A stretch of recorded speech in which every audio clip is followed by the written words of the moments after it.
Welcome to Power Up Your House with Feng Shui.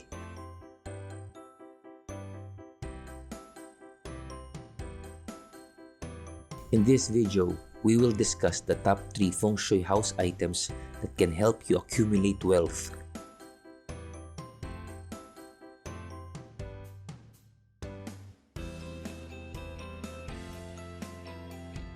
Some people are confused as to what Feng Shui items they need to use to grow their wealth.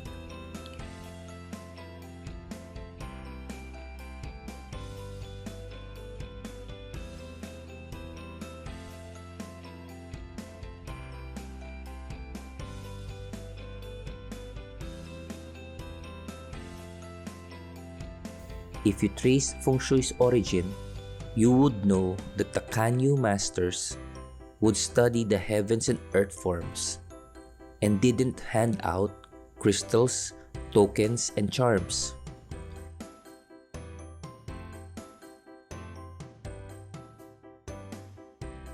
They focus on transferring their knowledge in Feng Shui by introducing concepts of yin-yang, qi, time and space, and the 5 elements or the wu-xing.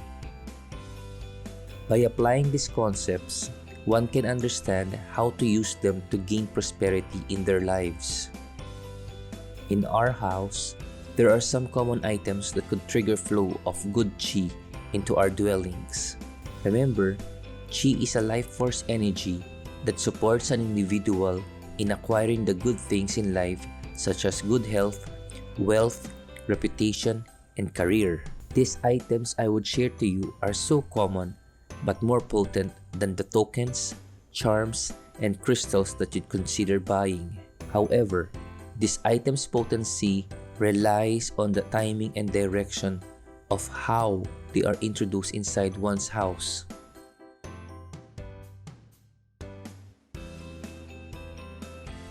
First, the door.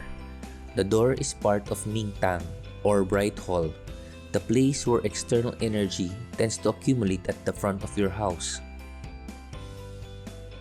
The door is called the Qi mouth as it opens to invite the external Qi, good or bad, inside the house.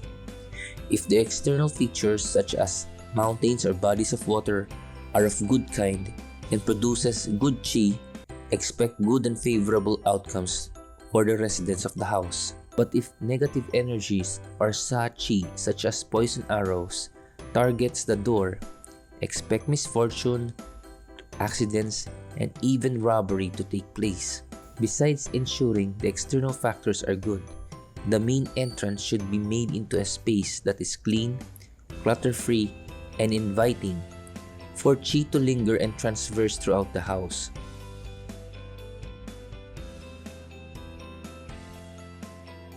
The inside portion of the door also affects the flow of wealth. Like if you have a Wu Qing circulation in between the entrance and back door, expect spendings to be high and savings to be low for the household. Curious about the Wu Qing? Try to watch it in my previous video. Stairs facing the door also delivers the same result. So proper planning should be done as to where to locate the door of the house. Now let's discuss where we can maximize the door's potential to make you extremely fortunate, and this involves timing and location as mentioned before.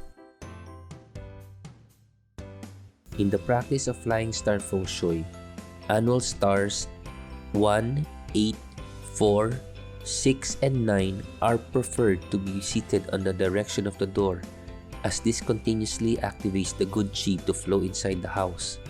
But if star number 5 falls in this direction, certain remedies are placed by the Feng Shui consultant to mitigate this very volatile energy.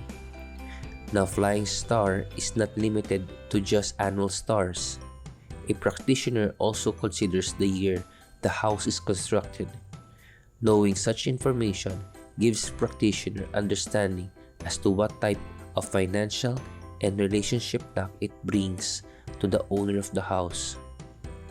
Star combinations with 1, 8, 4, 6, and 9 are desired as triggering this space can promote achievements in academic, finances, leadership, and accomplishments. For example, a 1-8 combination in the area of the door could mean for the owner to be lucky in getting assistance from certain respectable, helpful people that can assist them in their career, and also smooth money flow from channels of business they own. Some Feng Shui practitioners, particularly those using Swangkong Dagwa, uses a technique called door tilting, as they understand how to exactly maneuver and align the door with the owner's passy and period of the house was constructed to the external features like mountains and water. Door is tilted to a certain degree to tap the correct energy outside to enter the house. If you notice some hotels or commercial malls where the door seems awkwardly tilted, rest assured that it has been touched by a Feng Shui practitioner.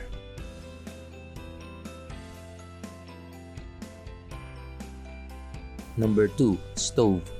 If you agree with the adage that health is wealth, you will find the stove to be a very auspicious item inside a house, as it can greatly impact one's personal well-being. It is said that if a stove is placed on the northwest sector of the house, the northwest sector, by the way, is considered as the Qian area, harm will befall to the owner of the house. Why is that? Positioning the stove in this location defies one of the serious rules in Feng Shui, which is about fire burning the heaven's gate. Qian symbolizes heaven and owner, and its element is metal. Introducing the stove, which carries fire, brings conflict as fire melts metal. So where is the best place for the stove? Generally, the stove should be located in the area of negative energy in the house, this to extinguish harm and misfortune, while the mouth of the stove or the dials should be facing a good direction. Here's a fun fact.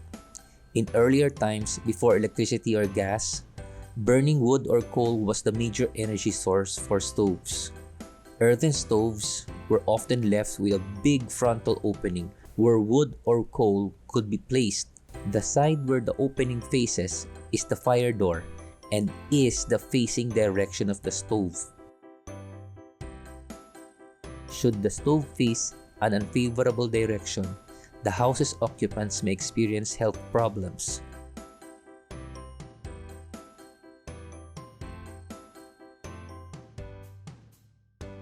How can a stove help you accumulate wealth? Highly skilled, experienced Feng Shui consultants can reverse a homeowner's grave financial situations by making changes to the kitchen.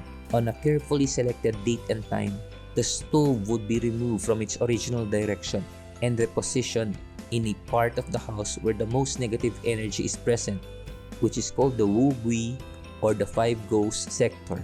The stove should also be positioned face a positive direction, such as the Sheng Qi direction.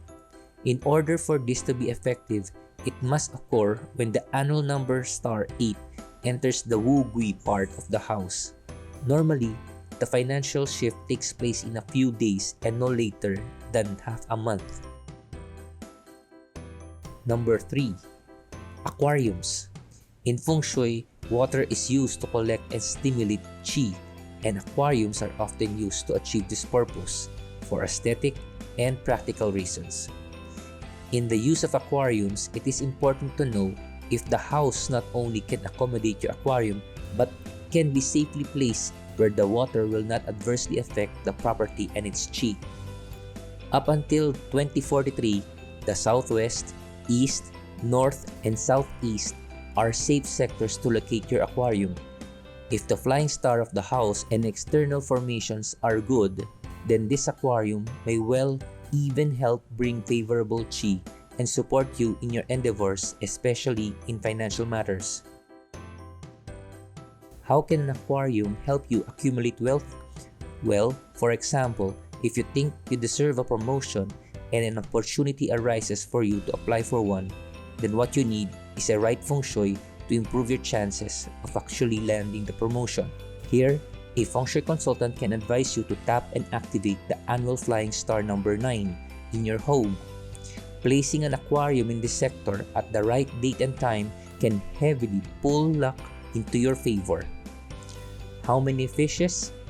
What kind of fishes? When is the best time? And how large should the aquarium be?